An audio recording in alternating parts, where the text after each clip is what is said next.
and welcome to the Space Policy Show. I'm your host, Jordan Bingham. In this episode, we are excited to host Peter Martinez, Executive Director of the Secure World Foundation and former chair of the UN's Working Group on the long-term sustainability of outer space activities. He will be talking to Robin Dickey, policy analyst at the Center for Space Policy and Strategy, about space diplomacy and cooperation at the UN's Committee on the Peaceful Uses of Outer Space, or COPUOS. Over to you, Robin, to get us started. Thanks, Jordan. I am so excited to be here today talking to Dr. Peter Martinez from the Secure World Foundation. Peter, say hi to our audience. Hi, it's a great pleasure to be on the Space Policy Show, Robin. I'm really excited to be here with you today. We're really excited to have you as well. Well, without further ado, I'll just jump into the first question. So today, of course, we're talking about space diplomacy and the United Nations Committee on the Peaceful Uses of Outer Space, or COPUOS.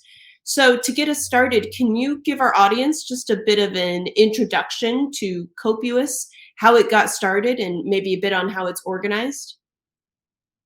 Sure. So COPUOS began really in the very early days of the space age, shortly after the launch of Sputnik in 1958, when the UN established an ad hoc committee on the peaceful uses of outer space. That's where the acronym COPUOS comes from. So this was established in 1958 with 18 members. And its mandate was to discuss the peaceful uses of outer space, the organizational arrangements to facilitate international cooperation in space exploration, and also as a forum for discussion of legal questions that would arise from outer space activities. There was a lot of interest in space activities at the time, as you can imagine, and within a year, it was turned into a permanent or standing committee of the UN system. And at that time, it was established with 24 members, and its mandate was reaffirmed in UN General Assembly Resolution 1472. Since then, COPUOS has been the preeminent international body for the discussion of international cooperation in space activities, and also for the development and codification of space law. In terms of its structure, COPUOS is organized as a main committee, what we call the plenary, and under that are two subcommittees, the Scientific and Technical Subcommittee and the Legal Subcommittee, that deal with scientific and technical questions and legal questions, respectively. Those two committees meet in Vienna. The Scientific and Technical Committee meets in February each year, the Legal Subcommittee in April, and then the main committee in June of each year. The meetings are conducted in the 6 official languages of the UN, and so there is live simultaneous interpretation of all the debates. And very importantly, the committee works by absolute consensus of all of its members, meaning that all members have to agree on every single word of a particular decision in all 6 official UN languages. The committee is supported by a secretariat called the United Nations Office for Outer Space Affairs, or known by its acronym UN-USA, which is based in Vienna. Since 1958, when it started with 18 members, the committee membership has grown to over 100 members. There is now a very diverse membership, which comprises countries from all the geographical regions of the world, with a very wide range of space capabilities and different motivations for carrying out their space activities. And also there's a growing number of permanent observers that contribute to the discussions of COPUOS through their expertise. As of 2021, there were 45 observers in COPUOS. And of course, every year we're seeing more and more countries applying for COPUOS membership and more organizations applying for membership status. So it's definitely a very vibrant committee in the UN system. Wow, that was a great overview of the committee and an introduction to how it works. There's a lot to unpack there, but maybe let's start with the title itself, the Committee on the Peaceful Uses of Outer Space. Can you dig in a little more with me on what that peaceful uses mandate of COPUOS really means and how that helps kind of distinguish it from some other committees and organizations in the UN that also talk about space? Sure. So space is, as you mentioned, dealt with in several places in the UN system. In COPUOS, we deal with international cooperation and space activities, and all the legal questions that arise out of that. And the word peaceful in the context of COPUOS is understood to include or also encompass all uses of space that are not aggressive uses. So military uses of space are permissible under international law.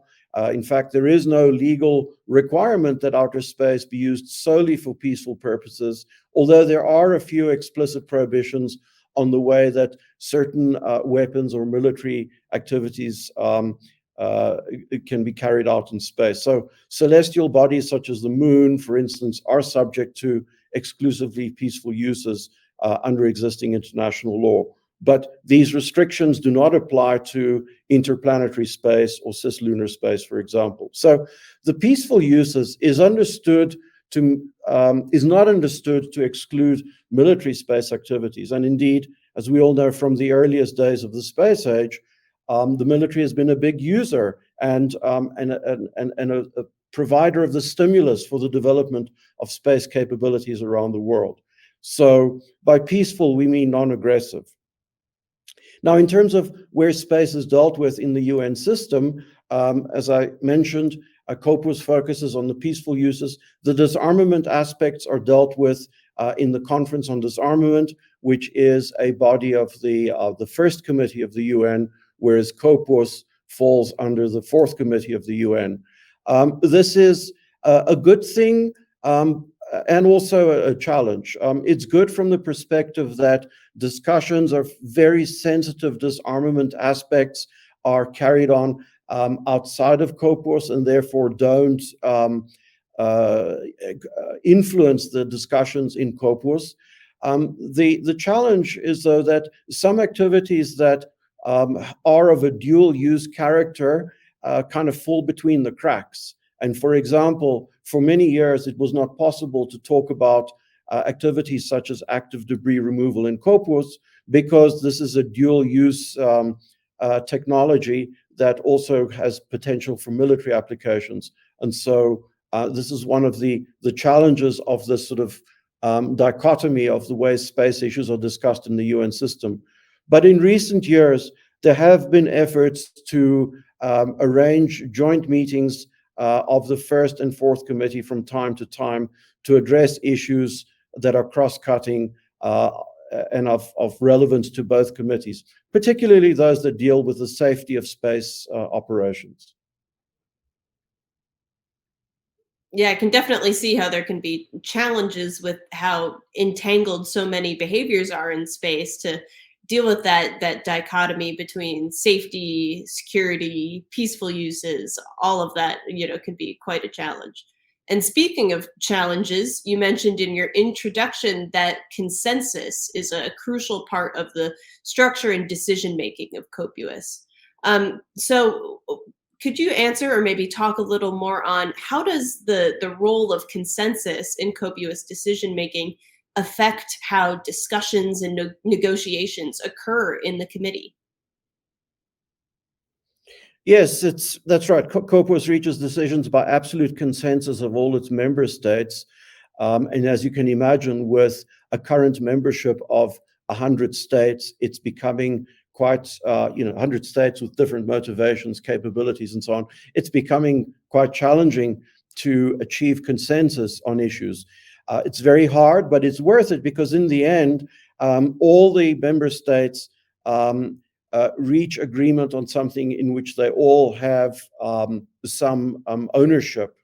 And this is very, very important in space governance because no single actor can ensure the safety of their space operations through their actions alone.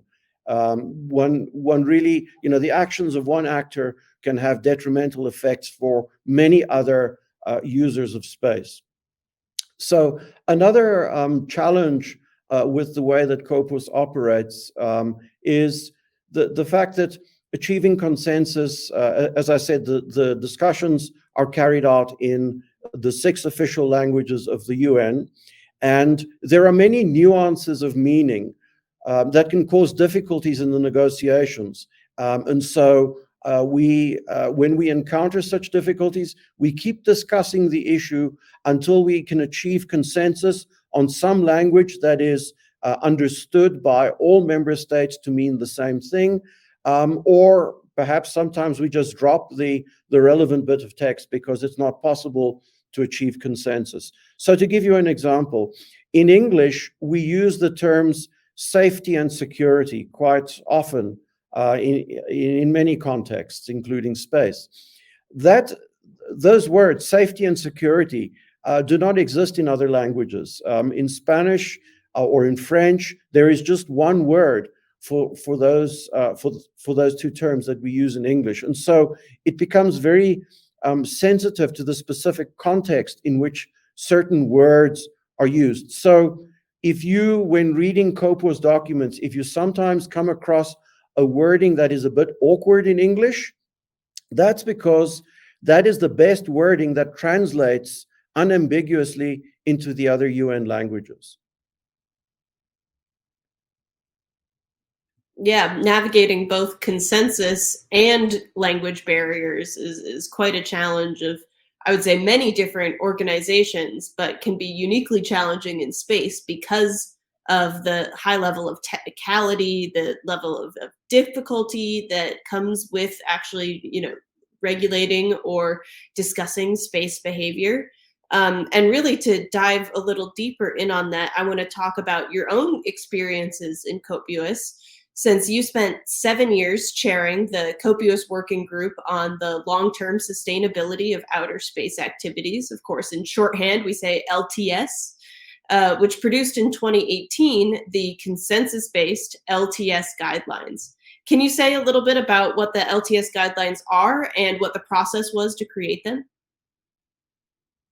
Sure. So the LTS guidelines are a collection of internationally recognized measures for ensuring the sustainability of space activities and for enhancing the safety of space operations. That's basically what they aim to do. And the guidelines themselves address the policy, regulatory, operational, safety, technical, and capacity building aspects of space activities. They're based on a substantial body of knowledge from state and non-state actors, and they are meant to cover all types of space activities, whether it's commercial, civil, military, and they're relevant to all phases of space missions, from the pre-launch design phase to launch operations and also post-mission disposal. The origin of LTS discussions in COPUOS began, I would say, in the mid-2000s, when the committee was considering its the first 50 years of its existence and activities, and was looking forward to the next 50 years. And at that time, the idea of space sustainability was beginning to emerge. It took a long time, and basically it sort of began to emerge after Unispace 3 in 1999, when COPUOS began to reflect on the space environment and how to preserve that for future generations. And so there was a shift in thinking about outer space as in a sense, a limited natural resource that had to be used for the benefit of all nations and also to be preserved for future generations. This kind of paralleled developments around sustainable development on Earth. where, in 1972, there was the Stockholm conference on the environment, which was followed up in 1980s with the Rio summit that spoke about linked development with the environment. And then in 2002, there was the World Summit on Sustainable Development that really cemented that connection. And then, of course, we had the Millennium Development Goals and the Sustainable Development Goals, which were adopted in 2015. Now, this sort of chain of reasoning was extended to the outer space environment through the process to create the LTS guidelines. And I think that's one of the things that made it possible for there to be this awareness within the UN system that space, or near Earth space at any rate, is very much part of broader sustainable development and environmental considerations. Initially, this was met with some suspicion and resistance by some delegations who either didn't see space sustainability as their own problem to be concerned about, or some delegations saw that or thought that the established space actors were using sustainability as a sort of a pretext to raise entry barriers for new space actors. And so it took a while to socialize this concept, but eventually more and more member states got involved in the discussions and contributed to the development of these guidelines. I mean, it's such an incredible story, to that long decades, years building up to the discussions on the LTS guidelines, but really counterintuitive for people who are maybe not super familiar with space. The idea that space itself might be vast and infinite, but there are aspects of space, orbits, and resources that are limited in a sense. And so there's an environment that there may need to be some level of stewardship and responsible behavior so that future generations can use it. So as that process of developing the LTS guidelines went along, what were some of the most challenging moments that you faced? Well, to begin with, there was a sort of a general lack of appreciation of the challenge of space sustainability. I think among the leading space nations, there was a good awareness. Those would have been the nations that were involved with the negotiation and development of space debris mitigation guidelines and so on. But many other states in COPUOS, and there were 74 member states at the time, did not really see space sustainability as their concern. And as I mentioned earlier, there was either a sense that it wasn't their problem to worry about, or it was a pretext by the established space nations to raise barriers to entry, just as new technologies like the CubeSat technologies were becoming available, that were lowering the cost and technical barriers to entry into the space domain. So it took a while to socialize awareness that space sustainability really was everybody's issue to be worried about. Then once we started, there was no consensus on the definition of space sustainability, what the idea meant. And there was quite a bit of argument back and forth about what the term long-term sustainability of space activities encompassed. And so one of the challenges that I had as the chair was to focus the debate in a productive way, and to not to use up our entire mandate debating a definition, because it was clear to me that we were not going to get there. Another challenge that I had was limited engagement by a wide number of states in the early stages of the discussions. And it certainly didn't help that there were 3 concurrent space sustainability initiatives at that time. There was the COPUOS LTS process. There was another process being led by the European Union for a development of a code of conduct for space activities. And then there was a process outside of COPUOS in the disarmament side of the UN around the development of transparency and confidence building measures for space activities. And a number of countries, especially the emerging space nations with limited diplomatic effort that they could invest in these processes, weren't quite sure which of the processes to become invested in. So these were some of the challenges. The way we overcame those was to avoid debating a sort of a textbook definition of space sustainability and just go for a kind of an operational definition where we essentially listed all of the aspects that people felt to be relevant to the general issue of space sustainability. And once we had all of those topics, we then grouped them into 4 sets of related issues, thematically related issues, and then established 4 working groups, 4 expert groups to deal with those. This was a good way of enabling countries to participate in the broader LTS discussions in certain areas in which they were more capable than others. So some countries were very strong technically, others were stronger on the policy and legal aspects, others were more interested in the broader questions of sustainable development. And this gave an opportunity for many more countries to become invested in and take ownership of the discussions. These discussions happened in the expert groups. The expert groups were deliberative fora that were populated by national experts that were nominated by their delegations in COPUOS.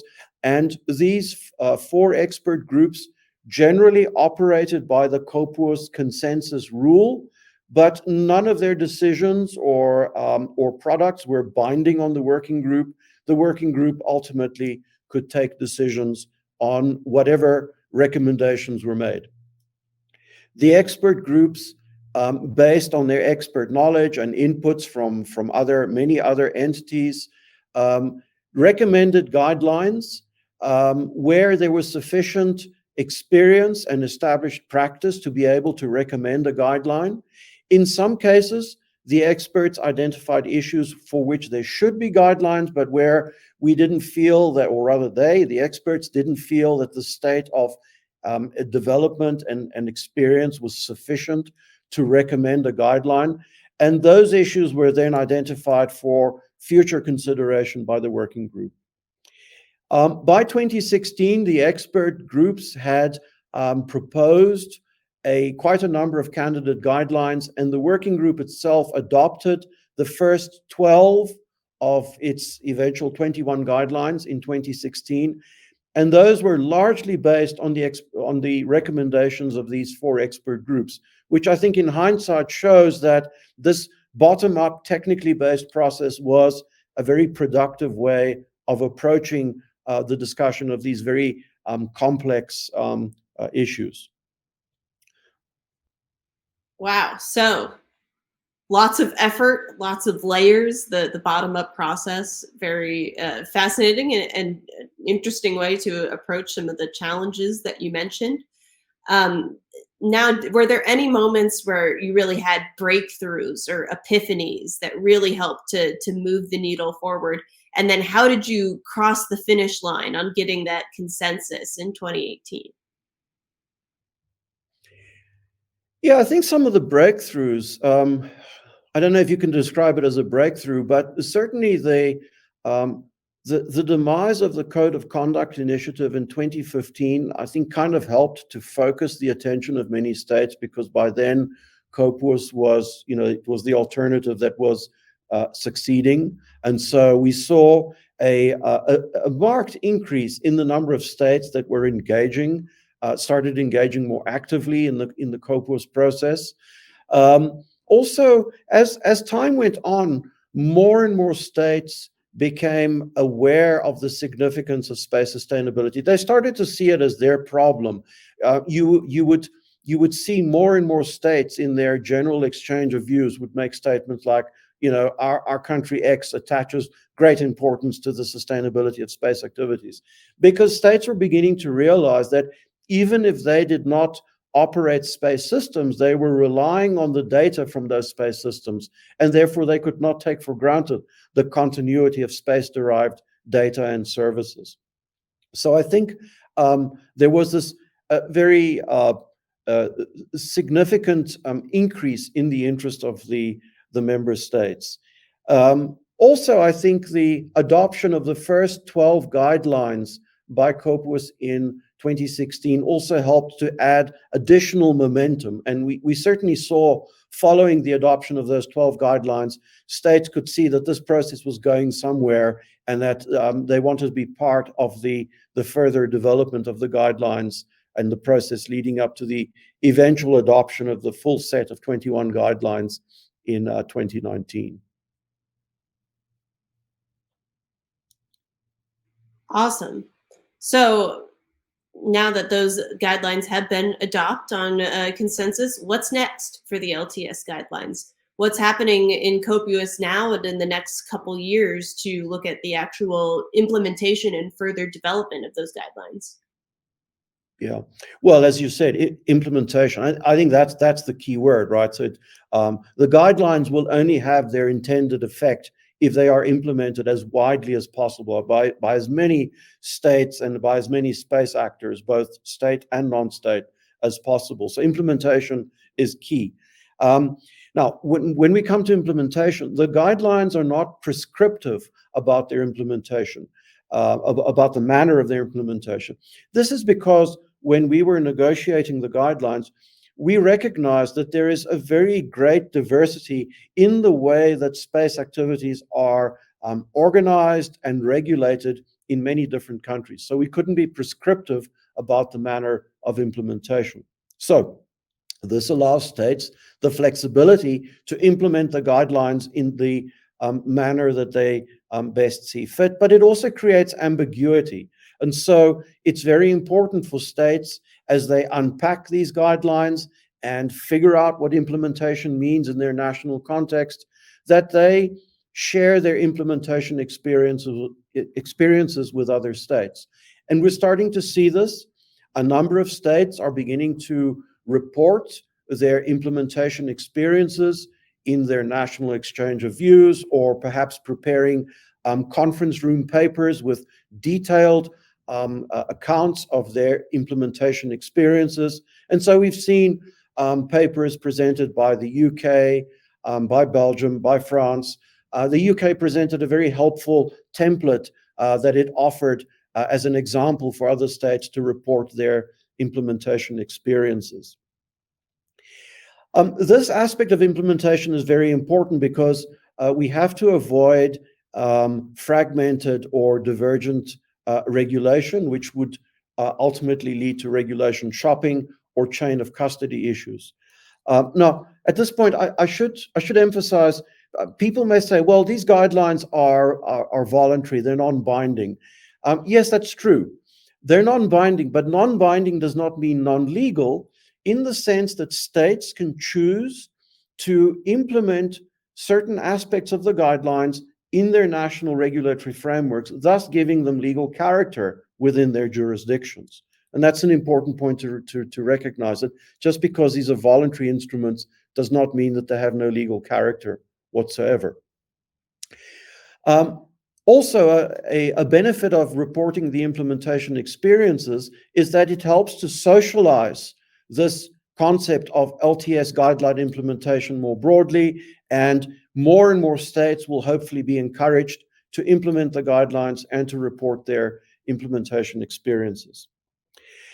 Of course, the LTS discussions are ongoing in COPUOS. We are now in a second phase, LTS 2.0, which is looking at the implementation of the guidelines adopted in the first phase of this exercise, and also the identification of issues that could be the subject of new guidelines in future. And this is a process that is just beginning. The new LTS 2.0 working group is under the chairmanship of Uma Maswaran of India, and they have just recently adopted a set of their terms of reference, scope, and methods of work, and a work plan for 2022 to 2026. And over the next few years, they will be collecting the views of member states and preparing a report and possible new guidelines, as well as experiences on implementation of the existing guidelines. Wow, lots going on. So I have one kind of final question for you that takes it back beyond the LTS guidelines. So looking at COPUOS as a whole, what do you think are some of the most significant topics COPUOS is looking at today? And what do you think are some issues that COPUOS might focus its efforts on in the future? Yeah. So I'd like to answer the question a little bit more broadly than just COPUOS, because I think that space, as we mentioned earlier in this discussion, is dealt with in several places in the UN system. So apart from the LTS discussions, I think that we're going to see a growing emphasis on discussions on the governance of space resources, and a greater interest in and engagement by the member states of COPUOS in these discussions on space resources. I think we're going to see more discussion on space traffic management issues, and inevitably there will be some connection to the LTS guidelines. I think we will see discussion on close proximity operations. This is a real development, because in the past, as I mentioned earlier on, it was very difficult to discuss close proximity operations because of the sensitive dual use concerns around this. But there has been an evolution in the thinking of in the committee on this issue, and I'm pretty sure we'll see much more discussion and possibly even some guidelines. In that regard, the work of industry bodies such as CONFERS, the Consortium for the Execution of Rendezvous and Servicing Operations, which is developing a set of standards for close proximity operations, is important, because these kinds of industry-led initiatives can ultimately can inform discussions at the multilateral level, and perhaps lead to future international guidelines. I think we will also see not stepping back a bit and looking at the broader UN system.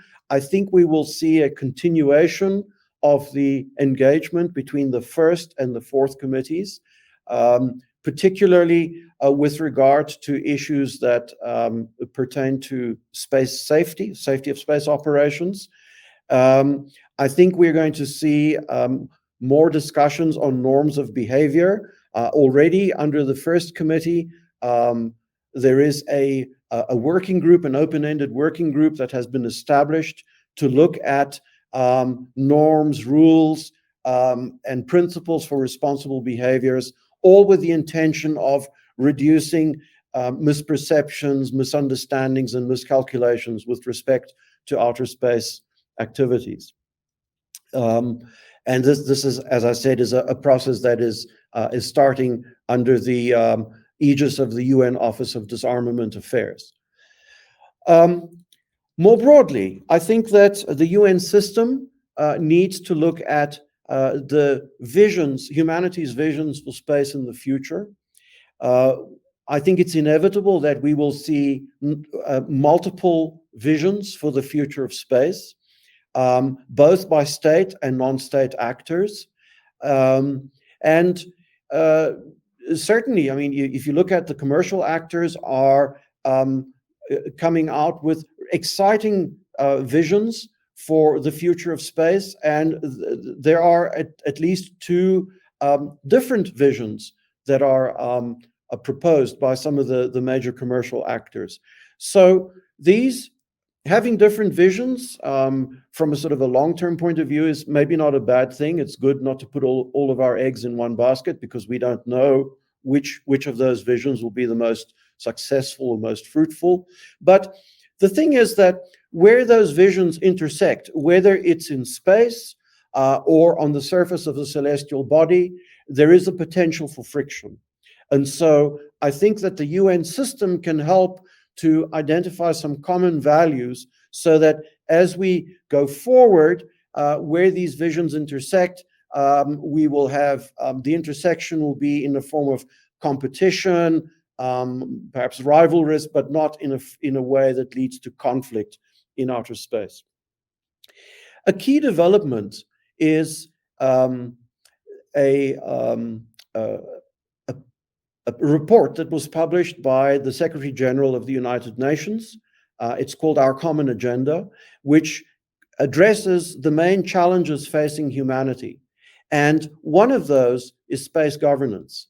This is quite amazing because for the first time in such a high-level UN document, we are seeing an acknowledgement that stewardship of the space environment is considered to be an important aspect of dealing with the challenges facing humanity. The report, Our Common Agenda, envisages a summit called the Summit for the Future to take place sometime in late 2023, or I guess early 24. And this would be an opportunity to discuss some of these overarching issues and to help shape the agenda of the UN bodies, such as UN COPUOS, for the coming decade, so that we can go forward into space with these multiple competing visions, but that they will be able to coexist without conflict. And the Summit for the Future provides an opportunity to begin such a discussion. Wow. Not much happening at all in space diplomacy, small potatoes. All sarcasm aside, that's, a pretty incredible list of issues, options, discussions that we have going on. So, I personally have lots of hope for the future. And I hope that our audience can at least take away some really great knowledge that you've provided in this discussion. Thank you so much for talking with me today. It was a really great introduction for those who are new to COPUOS, and also a really great, case study and deep dive into the LTS guidelines for maybe those who are even already a little familiar with the issue.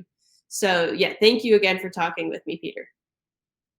Thanks, Robin. It's been a great pleasure, and thanks for the opportunity to discuss the work of COPUOS and the LTS guidelines. And just with all the developments in the space arena today, I think that if we didn't have a body like the UN or COPUOS, we would have to create one to deal with all the challenges and issues that we're facing.